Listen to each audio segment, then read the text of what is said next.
Radio 2M. Faites entrer l'invité. Avec Mohamed Zouak. Bonjour chères auditrices, chers auditeurs fidèles à cette émission. Faites entrer l'invité spécial marocain du monde. J'ai le plaisir de recevoir dans les studios un humoriste franco-marocain, Djamil Le Schlag. Bonjour Djamil. Bonjour Mohamed, bonjour à tous. C'est un plaisir de vous avoir. Donc on va essayer de parler un peu de votre parcours et de votre spectacle et de cette première. C'est la première fois que vous allez vous produire en spectacle au Maroc. Alors qu'est-ce que ça fait de revenir, de venir dans le pays de vos parents, puisque vous n'êtes jamais parti, vous êtes né là-bas. Exactement, mais c'est un plaisir de venir jouer ici, à Marrakech en plus, donc c'est ma ville d'origine. Donc c'est la ville de mes parents, c'est la ville aussi de mes frères et sœurs. Tout le monde sont nés là-bas. Qui sont tous nés là-bas, de mes tantes, de mes oncles, enfin j'ai vraiment tout le monde. Je suis le seul, moi, né en France. Je suis le seul Gaouri, en fait. Mais c'est un vrai plaisir, j'ai vraiment hâte d'y être, quoi. Alors, comme indiqué un peu plus tôt, le 20 au théâtre Meiden à Marrakech et le 22 à Casablanca au théâtre de la Folle. Donc Marrakech et Casablanca, notez-le pour les auditrices et les auditeurs qui souhaitent suivre le spectacle et rire. Pendant combien de temps le spectacle ? 1 heure, 2 heures ? 1 heure et quart à peu près. 1 heure et quart, très bien. Alors, vous êtes né en France, vous l'indiquez il y a quelques instants, dans une région un peu particulière. Ça fait quoi de grandir, je vais dire au centre de la France, au centre de l'Auvergne. C'est l'Auvergne, c'est Vichy. Exact. C'est un milieu particulier, parce que très souvent au Maroc, quand on imagine les Marocains de France, on pense tout de suite aux grands ensembles, aux grandes cités. Vous, non, c'est quand même un peu plus bucolique. C'est plus la prairie, quoi, on va dire. C'est un peu plus la campagne. Donc, moi, je suis très content d'avoir grandi dans un milieu un peu, on va dire, rural, même si Vichy, c'est quand même une ville. C'est une ville, oui. C'est une ville, mais je veux dire, tu fais 2 kilomètres, on se retrouve vite dans un milieu vraiment plus que rural, quoi. On n'est pas très loin de Soukrarbeh, quelque part, tu vois. C'est un peu la même ambiance, quoi. Et donc une enfance à Vichy qui était plutôt heureuse. Très heureuse, dans une famille aimante, j'ai envie de dire. Mais l'école, justement, quand on est en Auvergne, etc., est-ce qu'on est dans cette mixité des différentes nationalités qui sont là, comme à Lyon, comme à Paris, ou c'est justement dans un milieu rural, donc quelque chose de peut-être plus... Alors, on était un peu mélangés parce qu'il y avait quand même une immigration, on va dire, en Auvergne qui était beaucoup marocaine, algérienne, portugaise, immigration classique, mais moindre par rapport aux grandes villes comme Lyon, Paris, tout ça. Donc on avait la chance, on va dire, d'avoir des écoles, on était 20 par école, on était 20 par classe. Donc il y avait une ambiance où on pouvait faire cours, on va dire, dans des conditions optimales avec des profs de qualité. Ah non, vraiment, c'était génial. Quand je compare avec... là, souvent, je vais dans des collèges, dans des quartiers un peu difficiles en région parisienne. Ils sont 36. Il y a des primo-arrivants qui viennent ça fait 1 an qu'ils sont là. Ils ont du mal avec la langue et tout. Donc, on rajoute à ça des problèmes sociaux, très peu de moyens pour les écoles, donc c'est vrai que c'est très très compliqué. D'ailleurs, quand vous parlez de primo-arrivants, vos frères et sœurs qui sont nés à Marrakech, au Maroc, sont arrivés adolescents ou enfants à Vichy. Eux, par contre, ils sont arrivés dans un milieu, vous me disiez, plutôt agréable et vous avez plein de chances, toutes les chances pour réussir. Ah oui, c'était donc les années. Eux, ils sont arrivés en 78. Ils sont arrivés dans un milieu où l'accueil était facile par rapport à, on va dire, aujourd'hui en 2022, où si tu arrives de l'étranger en France, les tensions sont tellement palpables que il y a beaucoup de racisme et tout, ça n'a rien à voir. À l'époque, l'accueil était complètement différent. Moi, j'ai mes frères qui me racontent, les professeurs d'avant. Ils parlaient pas très bien le français, mais ils se sont adaptés en très rapidement. En un an, ils étaient là. Il y avait beaucoup de bienveillance des parents, des professeurs. Énormément de bienveillance de la part des professeurs. Alors, je dis pas que les professeurs d'aujourd'hui sont pas bienveillants, mais en tout cas, voilà. Plus difficile d'enseigner dans des conditions où on a 36 élèves, comme vous l'indiquez. Exactement. Ouais. Et vous qui êtes né en France, donc votre famille, vos frères et sœurs ont suivi des études. Vous aussi, vous avez suivi des études. Quel est votre parcours justement par la suite? Alors, après le bac, j'ai étudié l'histoire, la sociologie, puis après j'ai fait un BTS parce que c'est vrai que la fac, fallait faire 8 années d'études. C'est long. C'était quand même un peu long. Vous étiez impatient de travailler. Voilà, j'avais envie de bosser, de rentrer dans la vraie vie, j'ai envie de dire, parce que les études, c'était... J'avais peut-être pas la patience et puis surtout, j'avais pas trouvé des études qui, il faut dire, me plaisaient énormément, on va dire. Donc je voulais rentrer dans la vie active, c'est ce que j'ai fait. J'ai fait un tas de boulot, j'étais commercial, je faisais des sondages pour l'IFOP, j'étais prof d'aquabiking. Ah ouais, encore une excellente activité sportive que je conseille à tout le monde. Voilà, j'ai fait pas mal d'activités, puis après j'ai atterri complètement par hasard dans le milieu humoristique. Donc c'est en travaillant à Paris, région parisienne, et puis un jour, alors justement, comment vous vous êtes lancé sur la scène? C'est du hasard? C'était une passion d'enfance? C'est une très bonne question. Alors, je dirais que... auquel je n'ai pas de réponse. Non, en fait, c'est vraiment le hasard total, quoi. C'est un ami à moi qui me propose une scène ouverte comme une sorte de défi. Je le relève. Chiche pas chiche. Voilà, chiche pas chiche. Et vous, le jeune de Vichy se dit bien sûr que chiche. Voilà, bien sûr. Et puis j'avais rien à perdre. Rien à perdre. Ouais. Au pire, les gens rigolent pas. Bon, vous n'avez pas fait de théâtre avant? Jamais. J'étais passionné de cinéma. Ouais. J'aimais beaucoup vu que j'étais à Vichy, donc il y avait pas 1000 activités, donc je regardais beaucoup les cassettes VHS que mes grands frères me ramenaient. Ouais. Mais bon, sans me dire, sans me projeter, je vais être comédien ou humoriste et tout. Et puis j'ai fait cette scène ouverte qui s'est très bien passée. Donc ça c'était à Paris, Ménilmontant. Ouais, à Ménilmontant, exact, au Chanchman. C'était un des premiers comédie clubs parisiens, c'était en 2012. Et puis après, les années d'après, il y a eu toute la vague des nouveaux comédie clubs là, depuis 2017-2018. Maintenant, c'est devenu très accessible, mais à l'époque, je me rappelle, il y avait très peu de scènes où on pouvait faire du stand-up. Il y avait le Comedy Club, le Jamel Comedy Club, mais c'était pas une scène ouverte, je dirais que c'était plus... Il y avait déjà une sélection. Voilà, il y avait une sélection, il fallait avoir un niveau et tout pour intégrer, mais pour les débutants et tout, comme moi à l'époque, il y avait très peu de scènes et il y avait notamment cette scène, le Chanchman. Et là, en fait, vous arrivez un petit peu la fleur au fusil. Vous vous lancez dans un spectacle, enfin un spectacle humoristique, et ça prend, la sauce prend. Vous êtes vous-même surpris peut-être un petit peu ou bien c'est naturel? C'était un peu naturel parce que je suis quand même originaire de Marrakech, donc c'est vrai qu'il y a le spectacle. Donc les blagues sont dans le sang. Voilà, mais je pense qu'il y a un vrai truc culturel avec les Marocains de manière générale où on a une facilité à raconter des histoires marrantes.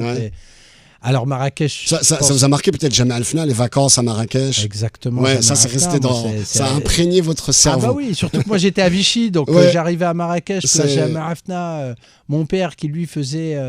Il est né en 34, donc dans les années 40, il faisait des spectacles de rue à Jamel Alfna. Donc déjà. Donc il y a déjà quelque chose de... Voilà, mais pour lui, c'était un truc familial. C'était un truc de survie. On va dire, il faisait des saltos arrière, il faisait des trucs comme ça, et il tendait le chapeau, quoi.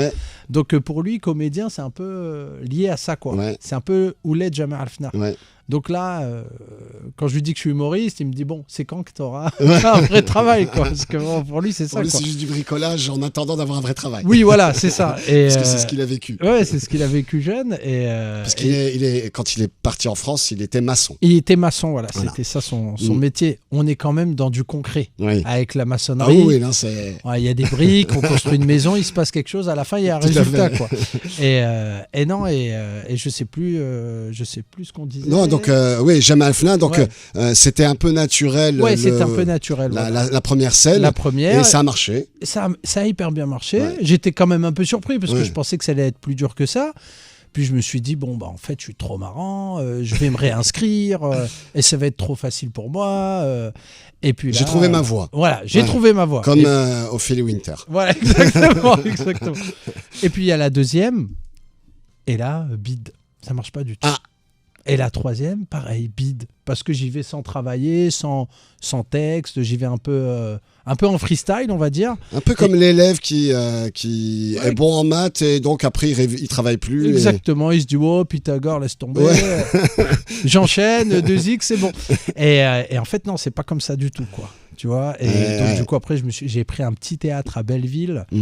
Avec un ami à moi, Riyad, qui était aussi humoriste, et on faisait 30 minutes chacun, une fois par jour. En travaillant plus vos sketchs, en travaillant vos chutes, vos punchlines, comme on dit. Ouais, là c'est là où j'ai appris en fait le travail à la virgule, quoi. Ouais. Vraiment apprendre le jeu, vu qu'on est un peu des autodidactes, on n'a pas appris, on n'a pas fait la comédie française, donc tu vois, on a appris un peu comme ça, et puis je pense que c'est la meilleure école, quoi, de monter, d'essayer, de réussir, d'échouer, de beaucoup, voilà, et de réussir de temps en temps, et c'est ce qui permet de maintenir l'espoir de percer dans ce milieu qui est difficile, parce que vous le disiez, il y a eu énormément de comédie clubs qui ont ouvert, et on voit qu'il y a pas mal de... Il y a l'émergence de beaucoup il y a l'émergence de nouvelles générations d'humoristes. Elle est assez riche, la scène parisienne, en l'occurrence. Ils sont très jeunes. Moi, j'arrive, je commence, j'ai 30 ans déjà. Là, j'en ai 39, donc moi, je commence à 30 ans. J'ai pas les mêmes attentes que la génération qui a 20 ans, qui rêve un peu plus, on va dire. Moi, je suis un peu plus âgé. Je me dis, bon, on va faire ça, on va voir comment ça se passe. Et puis, les rencontres aussi avec... au Théâtre de 10h, avec Yacine Bellatar et Thomas Barbazan, qui me proposent une chronique sur une émission sur Radio Nova. Ça marche. Les 30 Glorieuses. Voilà, sur les 30 Glorieuses, exactement. Et là, ça commence à prendre. Ça prend parce que votre style rencontre un public, et les gens, en fait, mémorisent finalement votre style et deviennent des fans, des adeptes. C'est ça qui s'est passé. Parce qu'au début, on cherche une fenêtre de tir. Nous, quand on est humoriste, on se dit, comment je vais... c'est soit un producteur, soit un manager, ou alors un média qui t'ouvre la porte et qui te permet de t'exprimer librement, si possible. Et c'était le cas de Radio Nova avec les 30 Glorieuses, où j'avais une liberté totale de ton, où je pouvais dire vraiment ce que je veux. Ils relisaient jamais ma feuille et tout. Donc ça, c'était génial. Ce qui est parfois risqué. Ce qui est risqué, parce qu'on a eu des petits problèmes. On a eu des petits problèmes avec quelques médias français, mais bon, tout ça, c'est réglé. mais ouais, parce qu'au début, toi, t'es dans ta liberté, t'es dans ton délire. Et puis, il y a des gens, des fois, qui vont mal accepter certaines blagues, on va dire, ou qui vont juste pas comprendre. Ou qui vont, comment dirais-je, pas accepter que certaines personnes parlent d'un sujet. Moi, j'ai eu un problème avec le Figaro, parce que j'avais fait une chronique sur les poilus de la Première Guerre mondiale, parce que c'est l'histoire, et je pense que ça appartient à tout le monde, et que j'ai le droit... Donc ils ont estimé que vous leur avez manqué de respect. Ils ont estimé ça, alors que pas du tout en plus. Donc ils n'étaient pas très Charlie pour le coup. Exactement. Donc le Figaro, si vous nous écoutez... Voilà, on vous passe le bonjour. Donc Radio Nova, ça a été vraiment une sorte de fenêtre de tir, de tremplin. Il y a aussi eu le Jamel Comedy Club. Oui, j'ai fait un passage au Comedy Club. C'était après donc Radio Nova. J'ai fait un passage. J'ai été donc invité par Jamel. C'était une belle expérience. C'était une super expérience. On a beaucoup rigolé. Je crois qu'il y avait un spectacle. Je crois que je l'ai vu. C'était le spectacle. Ça m'avait marqué sur les musulmans. Les musulmans sympas. C'est ça. Les musulmans sympas. Les musulmans sympas, où vous demandez à tout le monde de se réapproprier toute la salle. Il n'y a pas que des musulmans dans la salle. Se réapproprier Allahu Akbar. Voilà, parce que tous les Français pensent que Allahu Akbar, ça veut dire. Ça veut dire on va tous mourir. C'est ce que pensent, on va dire, les gens. Parce que quand on est que francophone, on connaît pas. On connaît pas. Donc, ils ont associé ça malheureusement C'était après Charlie Hebdo, tous les attentats et tout. Donc, ils ont associé ça aux attentats. Vu que c'est eux, les terroristes, qui disaient ça avant de... Donc, moi, je proposais aux gens de, en effet, se réapproprier cette phrase et d'en faire... de donner la réalité du propos, quoi. Ça veut dire Dieu est grand. Mais à la fois, quand on regarde elle est sur votre chaîne YouTube, quand on regarde cette partie du sketch...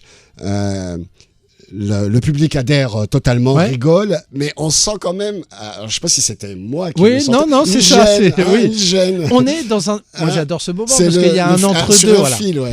Il y a un entre-deux où les gens, il y a une gêne, il y a une peur chez certaines personnes. C'est peut-être ça aussi qui déclenche un rire libérateur à la fin du sketch. C'est pour ça qu'on a mis, on a mis du temps, pas tant que ça, mais le sketch est sorti un jour comme ça parce que voilà, je regardais la télé, les gens disaient oui, il a dit Allahu Akbar, il a dit Allahu Akbar. Je dis c'est bon quoi, je veux dire c'est pas un truc négatif quoi. Et j'en ai eu marre et du coup je voulais en parler sur scène et c'est sorti sous cette forme-là et qui a bien marché d'ailleurs.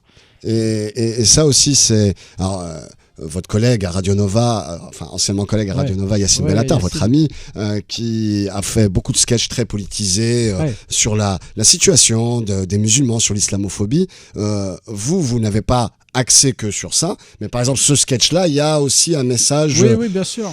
J'allais dire politique, en tout cas un message surtout de...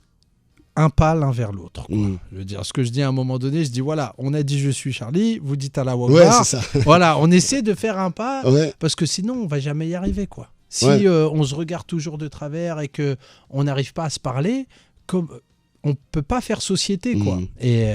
Et là, moi, bon, humblement, je veux dire, mais j'ai essayé. Au moins avec déjà les spectateurs de la salle du Comedy Club. Voilà, déjà avec les gens qui y avaient. C'est déjà important. Et puis tous ceux qui ont vu la vidéo. Exact.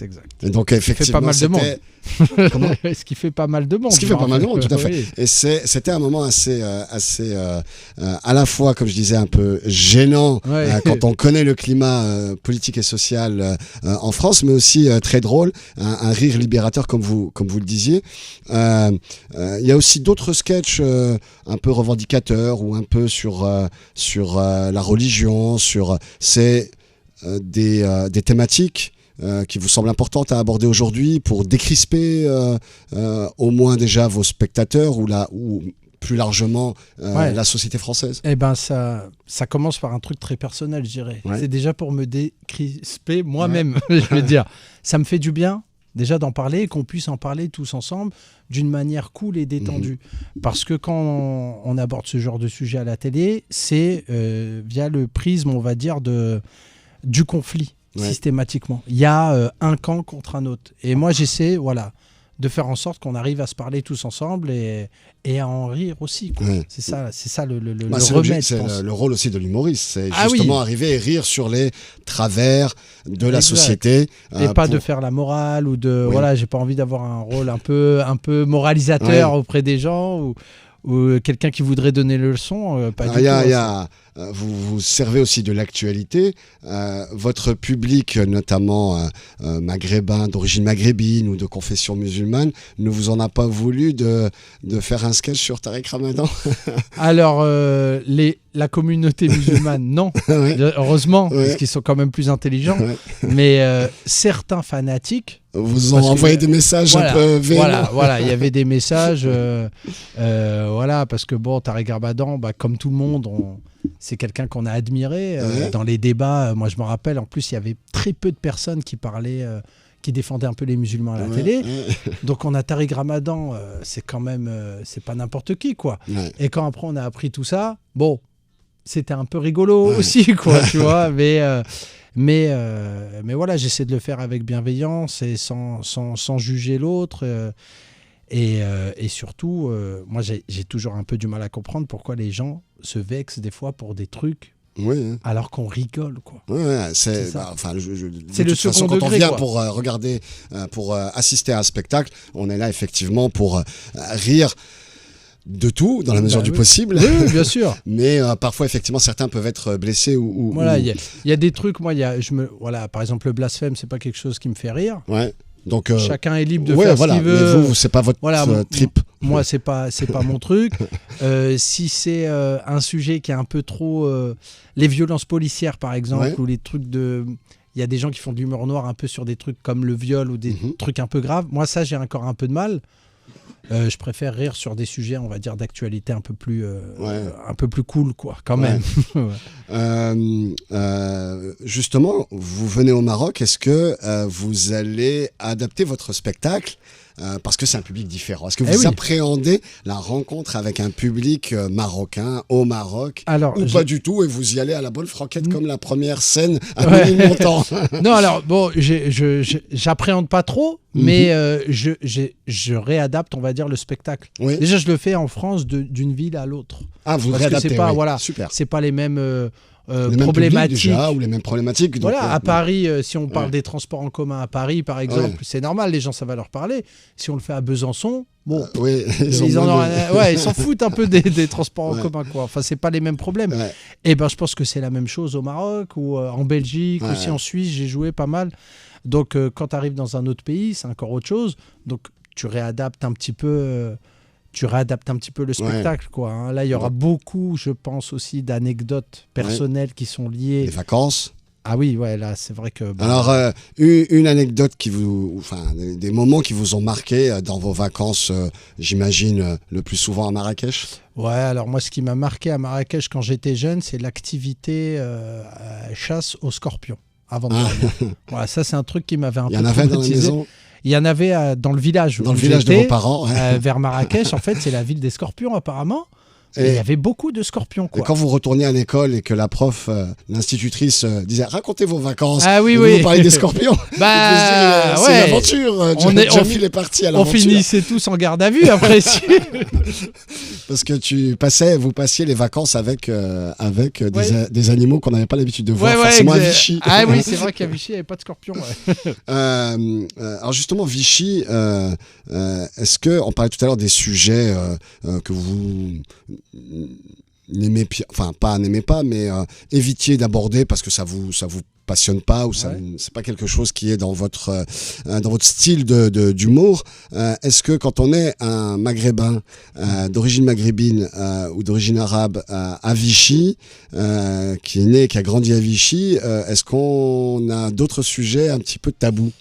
Alors, parce que Vichy, ça a une histoire particulière. Ça a une histoire particulière. Et je te remercie de me poser cette question qui est très intéressante une fois de plus. Mais en fait, Vichy souffre de cette image. De l'histoire avec la France de Pétain, Vichy. Avec la France de Vichy, tout ça. Or, moi, comment j'ai grandi, en tout cas à Vichy, c'est... je dirais la bienveillance. Ouais. Les gens, je pense, souffrent un petit peu, les Vichysois souffrent de cette image. Histoire. Donc pour compenser, ils sont encore plus sympas. Un peu comme les Allemands. Ouais. Les Allemands sont vachement cool au final et ils ont une image de les pauvres de nazis, quoi. Ouais.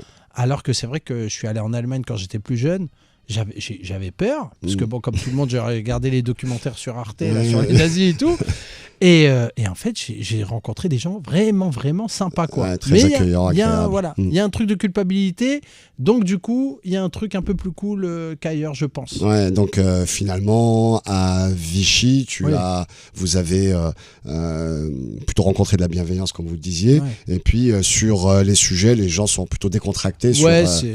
C'est plutôt cool, je dirais. Ouais. Vos parents donc, sont originaires de Marrakech. Ouais.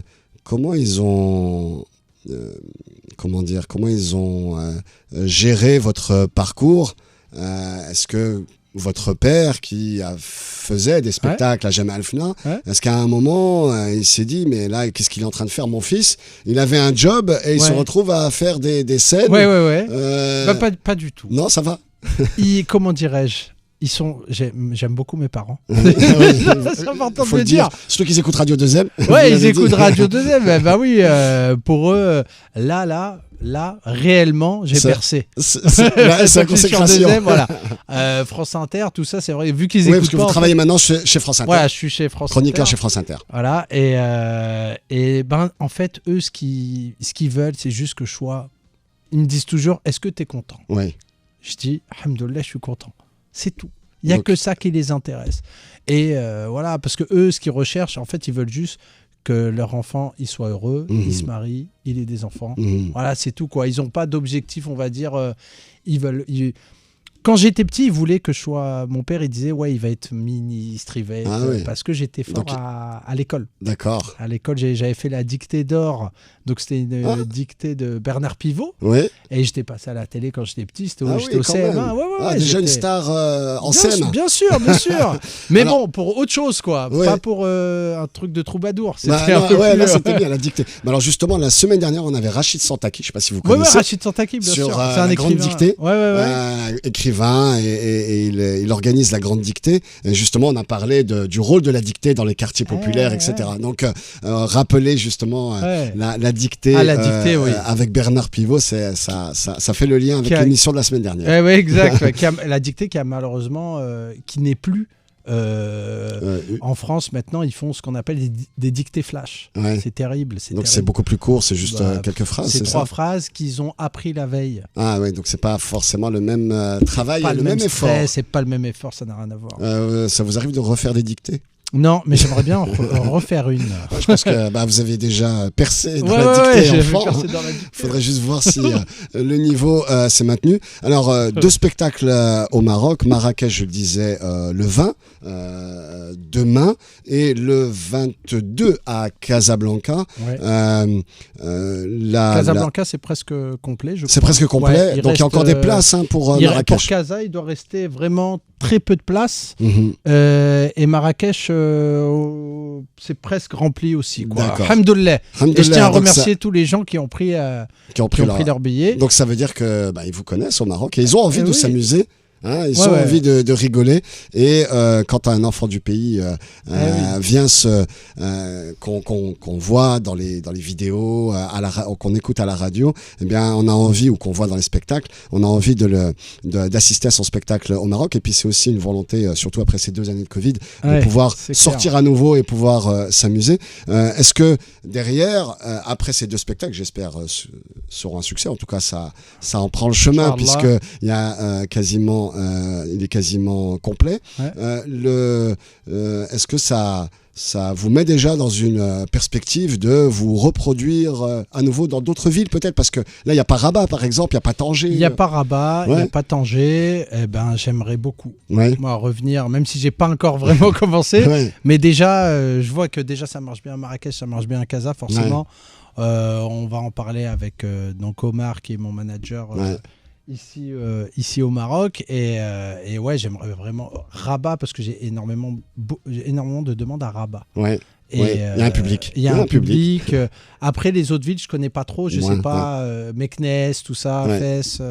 Ça, je ne sais pas encore, mais déjà la prochaine étape, je pense que ce sera Rabat.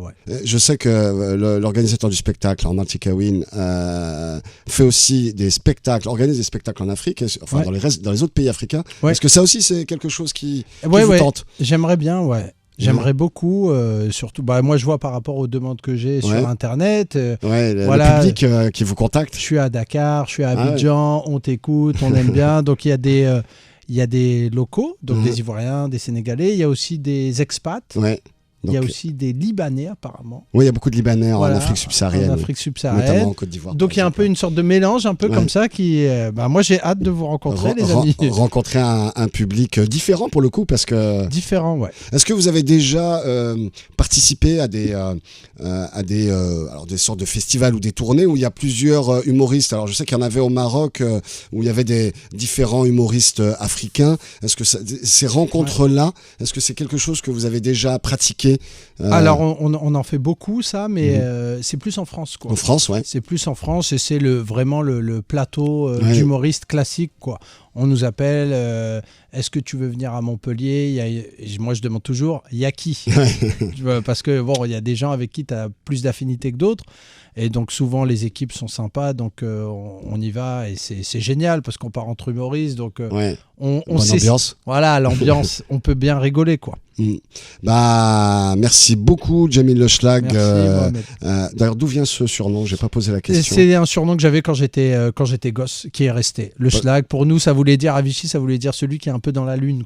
Parce que le Schlag, c'est un peu plus c'est plus péjoratif en région parisienne. C'est le toxico, mais j'ai rien à voir avec avec tout ça, je vous souhaite de décrocher la lune. Merci. Avec merci, vos prochains spectacles et la suite de votre carrière. Merci beaucoup, Jamil Le Schlagh, d'avoir été présent. Je rappelle donc vos deux spectacles à Marrakech au théâtre Maiden demain, 20h je crois, et à Casablanca le 22 au théâtre La Folle. Et puis on peut vous suivre aussi sur France Inter dans vos chroniques et donc sur Internet, sur YouTube, les vidéos. Sur YouTube, Facebook, Instagram. Voilà. Cool chez Kane. Merci Jamil. Tout de suite le Flash Info et moi je vous donne rendez-vous mercredi prochain pour une nouvelle émission. Faites entrer l'invité spécial marocain du monde. Merci, au revoir. Merci, au revoir. Vivre avec vous.